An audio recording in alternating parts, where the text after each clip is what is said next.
ಎಲ್ಲರಿಗೂ ನಮಸ್ಕಾರಗಳು. ನನ್ನ ಹೆಸರು ಡಾಕ್ಟರ್ ಶೀಲಾ ಪಿ ಹಾವೇರಿ, ಸಮುದಾಯ ಆರೋಗ್ಯ ವಿಭಾಗ, SSIMS ಆ್ಯಂಡ್ RC ದಾವಣಗೆರೆ. ನಮಸ್ತೆ, ನನ್ನ ಹೆಸರು ಡಾಕ್ಟರ್ ರಂಗನಾಥ್ SSC, ಸಹ ಪ್ರಾಧ್ಯಾಪಕರು, ಸಮುದಾಯ ಆರೋಗ್ಯ ವಿಭಾಗ, SSIMS ಆ್ಯಂಡ್ RC ಹಾಸ್ಪಿಟಲಿಂದ ಬಂದಿದ್ದೇವೆ. ಇಂದು ನಾವು ನಿಮ್ಮೊಂದಿಗೆ HIV/AIDS ಬಗ್ಗೆ ಮಾಹಿತಿಯನ್ನು ಹಂಚಿಕೊಳ್ಳಲು ಇಷ್ಟಪಡುತ್ತೇವೆ.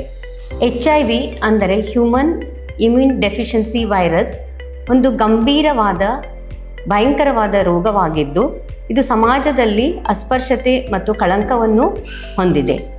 ಈ ರೋಗಕ್ಕೆ ಸಂಪೂರ್ಣವಾದ ಚಿಕಿತ್ಸೆಯಾಗಲಿ ಅಥವಾ ನಿರ್ದಿಷ್ಟವಾದ ಲಸಿಕೆಯಾಗಲಿ ಇನ್ನೂವರೆಗೂ ಲಭ್ಯವಾಗಿಲ್ಲ. ಆದುದರಿಂದ ವಿಶ್ವ ಆರೋಗ್ಯ ಸಂಸ್ಥೆಯು ಡಿಸೆಂಬರ್ 1 ಪ್ರತಿ ವರ್ಷ ವಿಶ್ವದ ಎಲ್ಲ ಕಡೆಗೆ ವಿಶ್ವ ಏಡ್ಸ್ ದಿನವಾಗಿ ಆಚರಿಸಲಾಗುತ್ತದೆ. HIV ಮನುಷ್ಯನಿಗೆ ಮೊದಲು ಎಲ್ಲಿಂದ ಬಂದಿತು, ಹೇಗೆ ಬಂದಿತು ನೋಡಲು ಹೋದರೆ ನಮಗೆ ಒಂದು ಆಶ್ಚರ್ಯವಾದ ಸಂಗತಿ ಹೊರಬರುತ್ತದೆ. ನಮ್ಮ ಪೂರ್ವಜರಾದ ಮಂಗ ಮತ್ತು ಚಿಂಪಾಂಜಿಯಿಂದ ಮೊದಲು ಸಲ ಆಫ್ರಿಕಾನಲ್ಲಿ ಇದು ಮನುಷ್ಯನಿಗೆ ಹರಡಲು ಸ್ಟಾರ್ಟ್ ಆಗುತ್ತದೆ. ತದನಂತರ ನಮಗೆ ಮೊದಲು HIV/AIDS ಈ ಜಗತ್ತಿನಲ್ಲಿ ವೈರಸ್ ಇದೆ, ಏಡ್ಸ್ ಇದೆ ಅಂತ ಪತ್ತೆ ಹಚ್ಚಿದ್ದು 1980 ಅಮೆರಿಕಾದಲ್ಲಿ.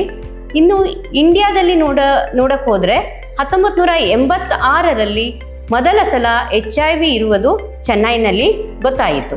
ನೀವು ಈಗ ಈ ಮ್ಯಾಪ್ ನೋಡ್ತಾ ಇರ್ಬೋದು. ಇದು ಆಫ್ರಿಕಾದಲ್ಲಿ ಸ್ಟಾರ್ಟ್ ಆದರೂ ಜಗತ್ತಿನ ಎಲ್ಲ ದೇಶಗಳಿಗೂ ಹಬ್ಬಿಕೊಂಡಿದೆ. ಲಕ್ಷಾಂತರ ಜನರು ಈ HIV ವೈರಸ್ಸಿಗೆ ತುತ್ತಾಗಿದ್ದಾರೆ.